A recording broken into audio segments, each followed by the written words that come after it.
27절과 28절의 말씀입니다. 신약성경 362면입니다. 신약성경 362면 히브리서 9장 27절과 28절의 말씀입니다.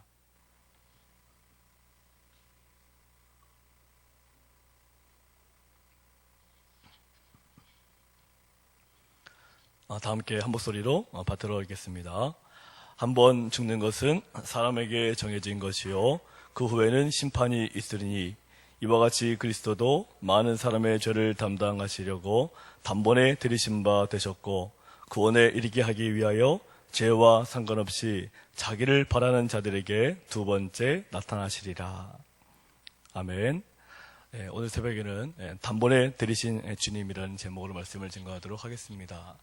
우리 예수님께서 이 땅에 오셔서 우리들에게 자신의 목숨을 주셨는데 단번에 주셨다라고 하셨습니다. 우리를 위해서 두 번 죽으신 것도 아니고 세 번 죽으신 것도 아니고 단번에 죽으셨다라고 말씀을 하셨습니다. 우리는 예수님의 그 단번에 죽으심의 사건을 생각해 나갈 때마다 그냥 단순하게 참 귀하다, 감사하다라는 마음으로 주님의 그런 죽음을 바라보고 있는데 사실 우리가 예수님께서 나를 위해서 단번에 죽으신 그 나이를 한번 생각해 봐야 됩니다. 예수님께서 나를 위해 단번에 죽으신 그 나이가 몇 살의 나이셨습니까?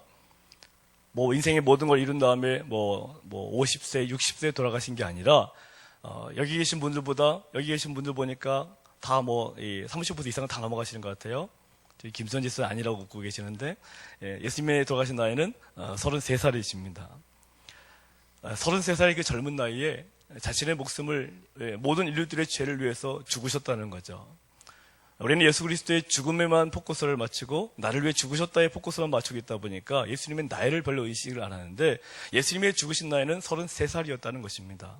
우리가 보통 30대 초반에 죽으면 요절했다, 참 젊은 나이 안 됐다 그런 얘기들을 많이 하고 있지 않습니까? 그런데 예수님께서 죽으신 나이가 저도 지금 나이가 많다고 하지만 또 어떤 분들은 젊다고도 하는 나이 아니겠습니까? 아직도 많은 걸 이루지 못한 나이다 이렇게 얘기도 하기도 하는데 예수님은 33살이라는 나이에 모든 것들을 다 이루고 돌아가셨다는 거죠. 그저께 뉴스를 보니까 요즘 메르스도 메르스지만 북한산 인수봉 그 암벽 등산 코스에서 5톤 내리는 그런 바위가 갑자기 떨어졌다고, 낙석사고가 생겼다고 그러죠. 신문을 통해서 확인해 보니까 2m하고 가로가 2m, 세로가 1.3m라고 그러니까 얼마나 큰 바위가 위에서 떨어져 내린 것입니까? 인수봉 저도 가봤지만은 그 인수봉 암벽 절벽을 갈 때 위에 항상 보는 그 바위들이 있거든요. 그런데 그렇게 떨어질까라는 그런 생각을 한 번도 해본 적이 없고, 그곳을 지나간 지가 저도, 주로 대학 때 많이 가던 그런 그 암벽 코스였거든요. 근데 한 번도 그런 것을 떨어지겠다라는 생각을 해본 적이 없는데, 그곳을 지나가고 있던 이 등산객들 30여 명이 지나가고 있을 때, 한 번에 떨어져 내리면서 그 중에서 4명이 다친 거 아니에요. 그래서 1명은 죽고, 3명은 중상을 입었다라는 기사를 우리가 봤습니다. 30여 명의 등산객들이 지나가고 있는데, 그 중에 4명이 죽은 거죠. 그럼 우리들은 그때 이런 얘기를 할 수가 있습니다. 그렇다면 저분들이 도대체 왜 저런 사고를 당해서 죽었을까? 뭔가 죄를 진 것이 아닐까? 전에도 한번 말씀을 드린 적이 있는데 제가 한 20년 전에 섬기던 교회 아동부 부장님이 주일 예배를 안 드리고 저기 도봉구에 있는 그 산에 등산에 가셨다가 아동 부장님이신데 그날따라 뭔가 또 스트레스 받은 게 있으셨는지 교회 예배도 안 드리고 산에 등산을 가셨다가 거기서 산에서 떨어져서 죽으시는 사건이 실제로 있었습니다. 그래서 처음에 그 교회에 있을 때 많은 분들이 주일날 예배를 드릴 때 그 소식이 들려왔는데 다들 안타까워 슬퍼했는데요. 처음에는 안타까우고 슬프고 이게 충격적인 얘기다 하면서 다 들었는데 조금 시간이 지나니까 어떤 얘기들이 조금씩 들려오기 시작했냐 하면 그거 봐라, 아동부 부장이 주일날 예배 안 드리고 주일날 빠지고 거기 가니까 그런 사고를 당한 게 아니냐, 그런 얘기들이 조금씩 들려오기를 시작했습니다. 제가 담당했던 부서가 중등부 부서였는데 중등부에 중학교 1학년짜리 딸아이가 제 부서 안에 있었거든요. 그리고 가족들이 전부 다 있는데 그런 얘기들이 솔솔 들려오기를 시작하는 것입니다. 오늘 새벽에 오신 성도님들 어떻게 생각하십니까? 주일날 예배를 빠졌기 때문에 하나님이 심판을 내리셨다라고 생각이 드십니까? 누가복음 말씀해 보시면, 누가복음 13장 말씀해 보면 그 유명한 실로암 망대 사건이 있죠. 실로암 망대가 한 번에 무너져 내려서 18명이나 죽은 사건이 나타납니다. 그때 많은 사람들이 예수님께 물어보죠. 예수님, 도대체 저 사람들은 도대체 누구의 죄 때문에 저런 일들을 경험했습니까? 사람들은 어떤 사람들이 사건을 경험하고 어떤 아픔을 경험해 나갈 때마다 항상 죄를 얘기하는데 뭔가 죄를 졌기 때문에 저 사람들이 저런 일을 경험할 것이다. 뭔가 큰 죄를 졌기 때문에 저런 엄청난 일을 경험할 것이다. 이번 북한산 인수봉 바위 떨어진 그 사건 속에서 분명히 돌아가신 저분들 분명히 뭔가 이유가 있을 것이다. 뭔가 죄가 있을 것이다. 우리는 그런 생각들을 많이 합니다. 요즘 메르스 지금 전국적으로 난리가 나는데 이 메르스를 바라볼 때마다 때론 메르스를 걸리는 사람들을 바라볼 때마다 때론 교회 내에서 뭔가 문제가 있을 것이다. 하다못해 만약에 목사님이 그 메르스를 걸리게 된다면 도대체 목사님이 얼마나 평상시에 기도를 안 했으면 목사님이 그런 메르스 같은 질병에 걸릴 수가 있었겠는가 얘기를 하는 거죠. 오늘 이 교회를 이끌어 가셨던 하용준 목사님께서는 62세 나이에 돌아가셨는데 무엇으로 돌아가십니까? 지병으로 돌아가셨죠. 위암 그런 증세와 지병으로 돌아가셨습니다. 그럼 어떤 분들은 그런 얘기 하는 거죠. 아니, 어떻게 목사님이, 그렇게 능력이 많은 목사님이 어떻게 그런 지병으로 62세의 나이에 그렇게 돌아가실 수가 있느냐. 사랑의 옥하는 목사님 65세인가요? 그 비슷한 나이 때 마찬가지로 암으로 돌아가셨는데 어떻게 그런 목사님들이 그렇게 돌아가실 수가 있는가? 뭔가 우리가 알지 못했던 뭔가 은밀한 죄가 있는 것이 아니냐. 그래서 우리가 뭔가 죄를 자꾸만 대입을 하는 경우가 많습니다. 그래서 오늘 그 성경 말씀에도 보면 예수님께서 33살의 나이에 돌아가셨는데 무엇 때문에 돌아가셨냐면 우리들의 죄 때문이라고 하셨거든요. 그렇다면 이 우리들의 죄 때문이라고 얘기를 할 때 우리는 그런 반문을 할 수가 있습니다. 도대체 내가 무슨 죄를 졌느냐? 내가 무슨 죄를 졌길래 예수님께서 그 33살의 나이에 그렇게 죽으시느냐? 도대체 내가 뭔 죄를 졌냐? 내가 살인죄를 졌느냐? 내가 간음죄를 졌느냐? 내가 도둑질을 했느냐? 내가 도대체 무슨 죄를 졌길래 그게 무슨 큰 죄라고 그렇게 얘기하느냐? 우리가 주일마다 사죄의 선언 있지 않습니까? 사죄의 기도 시간이 예배 순서관에 들어가 있는데 이 많은 분들은 사죄의 기도 시간을 그냥 굉장히 헤매는 분들이 많습니다. 도무지 내가 아무리 생각하고 머리를 짜내도 내가 사죄할 죄가 없다는 거죠. 내가 무슨 죄를 졌다고 내가 매 주일마다 얘기 서가지고 죄를 고백하라고 하는데 도대체 내가 무슨 죄를 고백해야 될지 자체를 모르고 계시는 겁니다. 예수님께서 거기에 대해서 말씀을 하셨죠. 많은 사람들이 죄에 대해서 이것이 죄다 얘기하고 있을 때 예수님께서는 다시 말씀하십니다. 너희가 구약 성경에 의하면 살인하지 말라라는 말을 너희가 들었으나 내가 다시 너희에게 말하노니 너희가 형제를 향하여 미워하는 마음을 품을 때마다 또 형제를 향하여 무시하는 말을 하고 라가란 말을 하는 일 자체마다 바로 살인하는 자와 똑같다라는 말을 했습니다. 또 너희가 형제를 향하여 간음한을 향하여서 너희가 간음했다라고 돌을 칠지 모르겠지만 내가 너희에게 다시 말하노니 누구든지 서로 바라볼 때마다 그 마음에 음욕을 품는 자마다 전부 다 간음한 자다. 똑같이 예수님께서는 말씀을 하셨습니다. 그럼 예수님께서 죄를 말씀하실 때 왜 그런 살인죄를 왜 그렇게 사람을 미워하는 것과 똑같다고 말씀하시고 왜 간음하는 죄들 왜 단순하게 내가 그냥 눈연기하는 그 정도로만 가지고도 왜 간음했다. 왜 이 얘기를 왜 하시겠습니까? 한번 따라해 보시겠습니다. 죄는 결과가 아니라 과정입니다. 죄는 내가 어떤 죄를 저질렀다 하는 결과론적으로 하나님이 나를 바라보시는 것이 아니라 하나님이 나를 바라보시는 것은 과정이라는 거죠. 내가 애초에 어떤 마음을 품고 있느냐. 왜냐하면 죄의 출발점들은 전부 다 과정이 있거든요. 과정이 없이 죄를 지는 사람들은 아무도 우리가 생각하는 도덕적인 윤리적인 모든 죄들은 전부 다 원인이 있습니다. 원인이 없이 갑자기 사람을 죽이고 갑자기 간음하고 갑자기 이런 도둑질하는 이런 것들은 없다는 거죠. 그렇다면 살인죄에 대한 원인이 무엇입니까? 원인은 사람을 미워하는 것. 또 사람에 대해서 라가라 무시하는 말을 해가지고 그 사람의 마음속에 이 안 좋은 마음들을 이렇게 막 붙들어 올려놨다는 거죠. 간음의 죄 원천은 무엇입니까? 우리가 선악과 사건 이유가 무엇이죠? 눈으로 선악과를 보니까 보암직도 하고 먹음직도 하고 탐스럽기도 한 거 아니겠습니까? 눈으로 보니까 선악과를 따먹은 것입니다. 우리 죄악의 모든 출발점들은 어떠한 결과론적으로 저 사람이 살인죄를 졌구나 나쁜 사람이다. 간음죄를 졌구나 나쁜 사람이다. 어떻게 저럴 수가 있을까? 이런 것들로 바라보는 것이 아니라 왜 그런 사람들이 그런 죄악들로 들어가게 되었을까? 그렇다면 나는 어떠한가? 예수님께서 죄에 대해서 말씀하실 때 어떤 사람들의 눈에 보여지는 가시적인 죄의 행위를 가리켜서 너희들은 죄인이다 말씀하신 게 아니라는 것입니다. 예수님께서 말씀하시는 죄의 근본은 결과론적으로 나타나고 있는 죄의 모습을 가지켜서 너희들은 죄인이다 말씀하신 것이 아니라 모든 사람들의 마음속에는 이미 그런 너희들이 생각하고 있는 윤리적인 죄를 저지를 수 있는 모든 과정들이 이미 마음속에 존재하고 있다고 하는 것이죠. 그 유명한 아벨과 가인의 제사를 보시면은요 어떻습니까? 아벨이 제사를 드리고 가인이 제사를 드렸을 때 하나님은 아벨의 제사를 받으시고 가인의 제사를 받지 않으셨습니다. 그때 가인의 마음속에 무엇이 생긴 거죠? 어떻게 하나님은 왜 아벨의 제사를 왜 받으시고 왜 내 제사는 왜 받지 않으셨을까? 그런 마음으로 두 가지의 분노가 생겼습니다. 하나는 동생 아벨에 대한 질투와 분노가 생겨나고, 하나는 누구에 대한 분노가 생겨난 것입니까? 내 제사를 받지 않은 하나님에 대한 분노가 일어난 거죠. 하나님에 대한 분노와 동생에 대한 분노가 내 마음을 다스리니까 그 가인의 마음속에 우리가 아시다시피 동생을 살인하고 싶은 마음들이 계속적으로 생겨나게 된 것입니다. 그래서 하나님께서 이 가인에게 동생을 살인하기 전에 직전에 하나님께서 주신 말씀이 있습니다. 무슨 말씀을 주셨습니까? 따라해 보겠습니다. 죄의 소원은 내게 있으나 너는 죄를 다스릴지니라.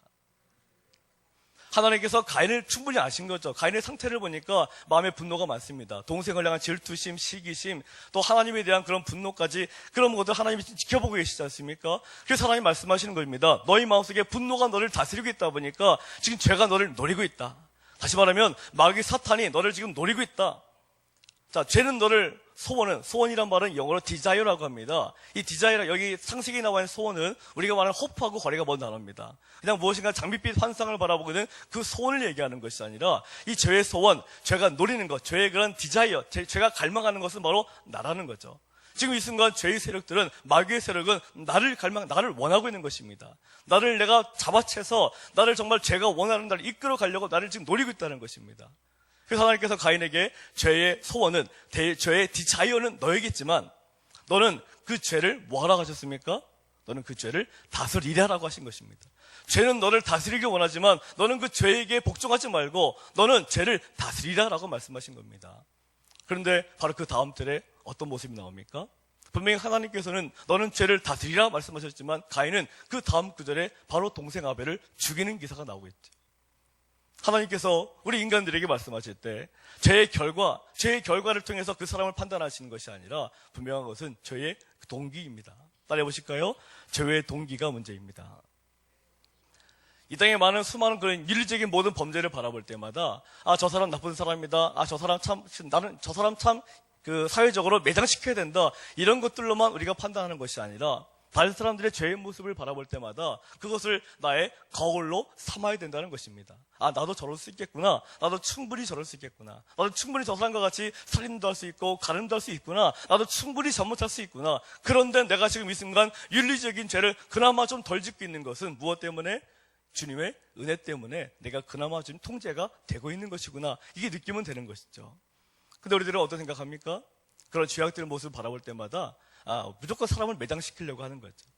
요즘 메르스 사건을 보면서 참 가슴이 아픕니다. 메르스가 걸린 것도 가슴이 아픈데 메르스만 걸리면 다 격리를 당하고, 또 메르스 때문에 막 좀만 약간 좀 활보하고 있으면 바로 우리가 그 사람 막 화를 내지 않습니까? 어떻게 양심도 없는 자꾸 얘기하고 있는데 사실 아픈 사람 입장에서 볼 때는 조금 이해도 되는 부분들도 많이 있지 않습니까? 요즘 조금만 문제 생기면 바로 매장시키려고 하는 사회적인 분위기를 많이 느낄 수가 있습니다. 그래서 예수님께서 왜 죄를 위해서 죽으셨느냐? 많은 사람들이 이 죄에 대한 개념을 제대로 갖고 있지 못하다 보니까 괜히 사람들끼리 스스로가 윤리적으로 보여지고 있는 죄를 지은 사람들을 끊임없이 정죄하고 판단하고 그 사람들을 무너지게 만들어 버렸거든요. 예수님 당시에 많은 사람들도 바로 그런 죄의 문제 때문에 견디지 못해서 힘들어 살지 못하는, 맨날 가슴을 치면서 아파하는, 상처받는 사람들이 이 예수님 당시에도 굉장히 많았거든요. 그래서 예수님께서 말씀하신 게 내가 너희들을 위해서 왔다. 내가 너희들의 모든 죄 문제를 내가 감당하겠다. 사회는 전부 다 너희들을 비판하고 너희들을 정죄하고 사회는 너희들을 향하여 온갖 그런 윤리적인 죄를 잣대를 대면서 너희들 이 땅에서 발도 못 붙이게 하지만, 또 메르스 때문에 격리당해서 사회도 못 나가게 만들지만 내가 너희들을 위해서 죽으러 왔다. 내가 너희들의 죄의 집을 대신 지러 왔다. 그렇게 주님께서 말씀을 하신 것입니다. 오늘 본문 말씀에 한 번 죽는 것은 사람에게 정해졌다라고 말씀을 하고 계시죠. 이 말씀은 하나님께서 내가 몇 살에 죽는다 그런 나이의 개념을 말씀하신 것이 아니라 누구든지 한 번 죽는다는 것입니다. 그래서 어떤 아이들은 태어나자마자 죽는 경우도 있고요. 어떤 사람은 10살, 20살, 나도 모르게 교통사고나 어떤 사고들로 갑작스럽게 죽는 경우도 많이 있습니다. 하나님이 갑자기 나를 불러가신 게 아니라 이 땅 자체는 그 정도로 불안정한 사회라는 것입니다. 왜 그런 것입니까? 이 땅은 하나님의 통치하는 나라이기도 하지만 또한 누구도 이 땅을 건드리고 있습니까? 공중권세 잡은 자가 통치하는 나라다 보니까 끊임없이 우리를 유혹하고 공격하고 또 많은 그런 것들이 생겨나게 되는 것이죠. 교통사고 왜 나는 것입니까? 교통사고, 우리 인간들의 편리를 위해서 만든 게 자동차 아니겠습니까? 근데 결국은 우리가 편리 위해서 만든 그 자동차가 때론 나에게 그런 그 무시무시한 무기로 돌변하는 경우가 많은 것이고, 현대 모든 문명들이 그러지 않습니까? 원자력 발전소 파괴되는 거, 우리 인간들이 만든 거 아니겠습니까? 우리 스스로가 내가 편하게 살기 위해 전부 다 만들어낸 것인데, 결국 그것들이 파괴되면서 우리들도 같이 파괴되는 것들이 많지 않습니까? 공기 오염되면서 지금 우리나라 기후가 바뀌어가면서 굉장히 많은 문제들이 생겨나고 있지 않습니까? 공기가 왜 오염이 된 겁니까? 그것은 하나님이 우리에게 만들어 놓으신 자연과 만물들을 제대로 다스리며 지키지 못하니까, 인간의 그런 그 자유를 위해서 마음껏 개발하고 난개발하고 뭐 오염 분지를 만들어내고 그러면서 이 땅을 살아가니까 공기가 오염된 것 아니겠습니까? 하나님께서 공기를 오염되게 만드신 것이 아니지 않습니까? 근데 우리들은 이 땅을 인간 스스로가 만들어 놓은 모든 함정들, 하나님이 우리에게 함정을 만들어 놓으신 것이 아니라 인간 스스로가 그냥 살다 보면 죽을 수밖에 없는 함정들을 사방에다 만들어 놓은 것이죠. 이 땅을 살아가기 때문에 우리들은 그런 함정 가운데 살아가고 있는 것입니다. 그 함정들이 하나님이 만들어 놓으신 게 아니라는 거죠. 그 하나님이 나를 데려가시는가가 아니라 우리 스스로가, 인간 스스로가 만들어 놓은 덫에 우리가 걸리면서, 어떤 사람들이 거치면 걸리면서 죽게 되는 것입니다. 세월호에 있던 수많은 아이들, 제가 세월호 사건 때 그 청소년 집회할 때 제가 담당했던 경기도 한번, 제가 청소년 집회 한번 간 적이 있었는데요. 그때 아이들과 함께 뜨겁게 밤을 새면서 기도하면서 했습니다. 정말 아이들이 뭐 엄청나게 많은 아이, 300명이라는 아이들이 같이 한 적이 있었는데, 그 숫자 가운데 거의 뭐 100명 가까운 아이들이 바로 그 안산에 있던 아이들을 제가 나중에 그 얘기를 들었습니다. 제가 그 얘기를 들으니까, 세월호 사건을 들으면서 내가 그 수련회 때 지도했던 애들도 저 안에 있겠구나라는 생각을 했습니다. 그 생각을 하니까 분명히 그 수련회 집회할 때 아이들 뜨겁게 눈물 흘리면서 같이 좀 찬양하면서 정말 밤을 새워가면서 아이들과 함께 집회를 했었는데, 그 아이들이 저 세월호 가운데 그 중에 누가 들어가 있다 생각을 하니까 제 마음이 정말로 괴로웠습니다. 그래서 제가 작년에 그 세월호 사건이 있을 때 그 청목항까지 갔다 왔거든요. 가가지고 정말 그 바다를 바라보면서 주님을 향해서 그 영혼을 위해서 많은 기도를 하고 올라왔었습니다. 마음이 아프더라고요. 분명히 내가 봤던 아이들이었을 텐데, 누군지는 잘 모르지만 분명히 내가 봤던 아이들이었을 텐데, 실제로 교회 다니는 아이들이 많이 죽지 않았습니까? 그러면은 그 세월호 때 죽은 그 아이들 바라보면서 우리가 무슨 말을 하겠습니까? 그런 사건들을 바라볼 때마다 나도 그럴 수 있겠구나. 세월호도 하나님이 갑자기 뭐 춤을 내게 한 게 아니지 않습니까? 조사해보니까 전부 다 자연재해입니까? 인재입니까? 조사해보니까 인재 아니겠습니까? 이 땅은 우리 인간들 스스로가 만드는 덫 때문에 우리 스스로가 계속 걸려들고 있거든요. 근데 자꾸만 우리가 하나님이 나를 지켜주지 않았다는 그 이유를 자꾸 얘기하고 있는데, 그게 아니라는 것입니다. 우리 인간들은 언제 죽을지 알지 못하는 것입니다. 그래서 야고보서 말씀 보니까 무슨 말씀이 있습니까? 너희 인생들은 안개와 같은 인생이다 말씀하시는 겁니다. 우리 인생은 안개와 같이 언제 죽을지 모르는 인생인 거죠. 언제 죽을지 모르는 인생을 살아가면서 매일 아웅다퉁하면서 서로 죄를 지적하면서 잘못 정죄하면서 늘 그런 마음으로 살아가고 있다는 거죠. 교회 내에서도 이 아름답고 정말로 서로 축복하고 해도 부족한 이 시간에 모여가지고 서로 어떤 사람들만 정죄하기도 하고, 비록 안 좋은 얘기들을 수근수근 소문 만들어내기도 하고, 이 교회 내부에서도 그런 일들이 얼마나 많이 있습니까? 언제 죽을지 모르는데. 메르스가 걸릴 수도 있고, 인수봉액이 바위가 떨어질 수도 있고, 지나가다 교통사고 당할 수 있고, 정말 내가 생각하지 못했던 그런 수많은 죽음에 이르는 사건들이 충분히 내 삶 속에 생겨날 수가 있는데, 근데 우리들은 그 죽음에 대한 인식을 못하고 있다는 거죠. 내가 만약에 1시간 뒤에 죽는다 생각한다면 내가 과연 교회 내에서 그렇게 행동하겠습니까? 내가 1시간 뒤에 죽는다 생각한다면 내가 사회에서 정말 사람을 그렇게 미워하고 저주하고 그렇게 살아가겠습니까? 우리 예수님께서는, 따라해 보실까요? 예수님께서는 태어나실 때부터 죽을 운명을 알고 있었습니다. 예수님은 태어나실 때부터 죽을 준비를 하고 태어나신 분입니다. 늘 죽음의 자세를 가지고 살아가셨다는 거죠. 언제 죽어도 상관없이. 그래서 예수님께서 십자가에서 돌아가실 때 예수님 뭐라고 마지막 말씀하시며 돌아가셨습니까? 내가 다 이루었다. 33살의 나이에 돌아가시면서 어떻게 내가 다 이뤘다는 그런 말들이 나올 수 있겠습니까? 우리 성도님들 만약에 지금 돌아가신다면 예수님과 같이 내가 다 이루었다 이런 얘기를 자신 있게 남기고 돌아갈 수 있으시겠습니까? 내가 다 이뤘다. 예수님은 다 이뤘다. 퍼펙트하게 완벽하게 다 사명을 이뤘다라고 말씀하시고 돌아가셨거든요. 신앙을 갖고 있는 우리들에게 목적이 무엇이겠습니까? 내가 지금 이 순간 새벽기도 이 순간 끝나고 나가다가 죽을 수도 있습니다. 실제로 그런 분들 많이 봤습니다. 제가 교회 생활하면서 새벽기도 오다가 교통사고로 돌아가신 분들도 봤고요. 새벽기도 마치고 나가다가 돌아가신 분들도 제가 교회 생활하면서 숱하게 봐왔습니다. 그럼 그분들이 무슨 잘못이 있다고 그런 일을 경험했겠습니까?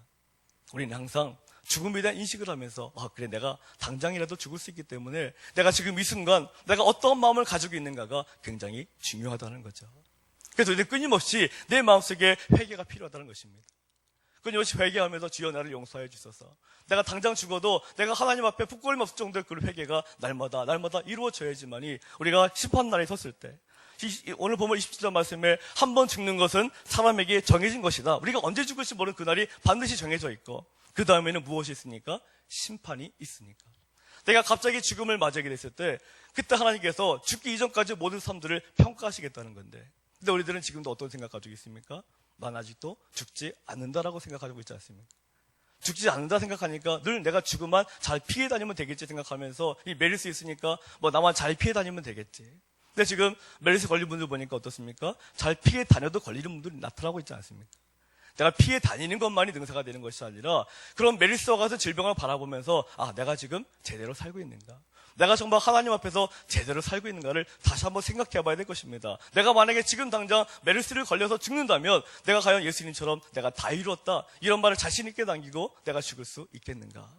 이런 말을 내가 마음속에 품고 살아갈 수 있을 때 하나님의 놀라운 능력의 역사들이 우리 삶에 나타나게 될 줄로 믿습니다. 에베소서 2장 말씀을 보시면은요, 좀 시간이 가니까 찾지는 않고 이런 말씀이 있습니다.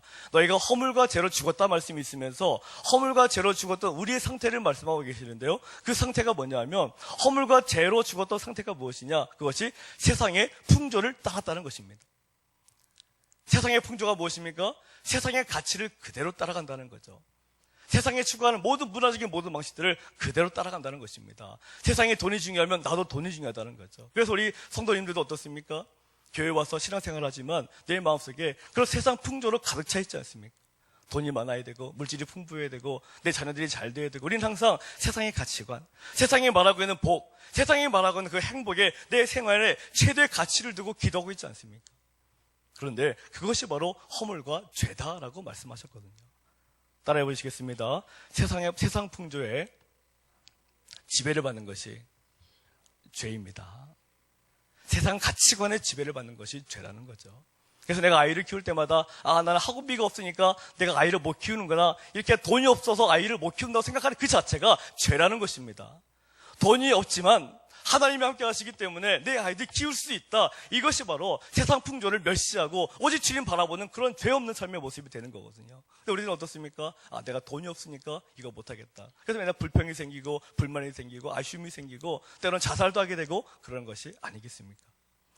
이번 한 주간 우리가 삶을 살아갈 때 우리는 여전히 메르스의 위협에 같이 노출되어 있고요. 여전히 많은 질병과 또 많은 사고들과 많은 아픔들, 사건들이 우리 주변에 많이 기다리고 있습니다. 이럴 때 그런 것들을 두려워하는 것이 아니라 내가 당장 그런 것들을 만난다 하더라도 하나님의 심판대 앞에 이르렀을 때 잘하였도다 착하고 충성된 종아 이런 칭찬을 받을 수 있는 우리가 될 수 있으면 얼마나 좋겠습니까?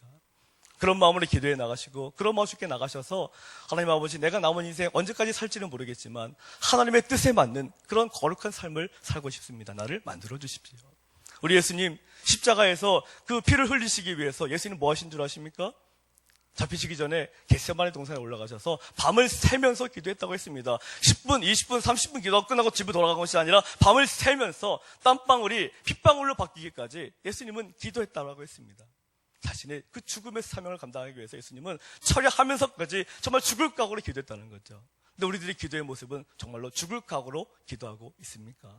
내가 조금만 10분, 20분 기도하고 기도했구나. 우린 그게 전부도 아니겠습니까? 그렇지만 예수님은 본인의 그런 사명을 감수하기 위해서 정말로 처절하게 기도하셨다는 것. 밤을 새면서 기도하고 새벽마다 기도하고 정말 처절하게 기도하셨다는 것. 따라해 보시겠습니다. 우리 예수님은 죽음의 사명을 완수하기 위해서 처절하게 기도하셨습니다. 정말 처절하게 기도하셨습니다. 땀방울이 핏방울로 바뀔 정도로 처절하게 기도하신 분이 우리 주님이시거든요. 근데 말씀을 친구한 저 자신부터도 참 부끄러운 부분들이죠.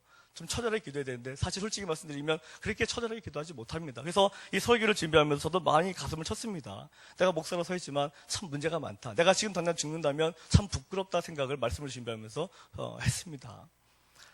우리 모두가 다 부끄러운 죄인들인데 이런 모든 부끄러운 모습들 다 주님 앞에 내려맡기시면서 다시 우리가 기도하여 가면서 주님 내가 죄인된 모습이지만 내가 주님의 사명을 갖고 끝까지 잘 살기 원합니다. 그런 마음으로 또 메르스 걸린 분들, 금천이 많은 분들 우리가 또 위해서 열심히 기도하고 단순히 피해가는 것이 아니라 열심히 이 사회를 위해서 주여 이 메르스 때문에 많은 사람들 고통받고 있는데 우리를 불쌍히 여겨주옵소서. 이 기도를 통해서 우리가 또 한 주간도 승리하는 귀한 주간 되기를 주의 이름으로 축원합니다. 이 시간